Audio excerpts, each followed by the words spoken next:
అదే ఆఫీస్లో తన గదిలో కలిసేవాడు. మా వర్క్ స్టేషన్ మేము వర్క్ చేసే ప్లేస్ ఆ ఫ్లాట్లో హాల్లో ఉండేది కాబట్టి అతని రూమ్కి వెళ్లాల్సిన అవసరం మాకు వచ్చేది కాదు. చాలా మంది కలవడానికి వచ్చేవారు అతన్ని. వాళ్ళందరినీ ఆరా తీసేంత తీరిక ఆ అజమాయిషి మాకు ఉండేది కాదు. There is nothing wrong in that. ఆయన ఓనర్గా ఆయనకు తన వర్క్ రిలేటెడ్ ఎవరినైనా కలిసే హక్కు తన ఆఫీస్లో ఉన్నది. అక్కడ ఇక్కడ ఆ బ్రదర్ తప్పు చేయట్లేదు. సింపుల్. అలా 1-2 సార్లు ఈ పాప తన నాన్నతో రావడం వాస్తవం.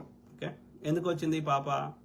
17 ఏళ్ల పాపకి ఆ యొక్క మైనర్ బాలికకి అక్కడికి ఎందుకు వచ్చింది? First question. N9లోనే అంటే ఈమెకి ఏమన్నా వర్క్ కావాలని అడిగిండేమో, ఈయన అన్నాడేమో, అది పగబెట్టుకున్నారేమో, మనకు తెలియదు. We don't know. ఓకే, 17 ఏళ్ల పాపకి ఏమవసరం రా? 18 ఏళ్ళు రాంది నీకు ఏమవసరం? నీవేదో ఇంకా చిన్నపిల్లవు కాబట్టి ఆడుకో పాడుకో ఏమైనా చేసుకో, నీకేమవసరం ఇవన్నీ కదా. N9లోనే ఈ ఘటన జరిగి ఉంటే ఈ పాప నిర్మల్ వెళ్ళేది కాదు. అంటే ఈ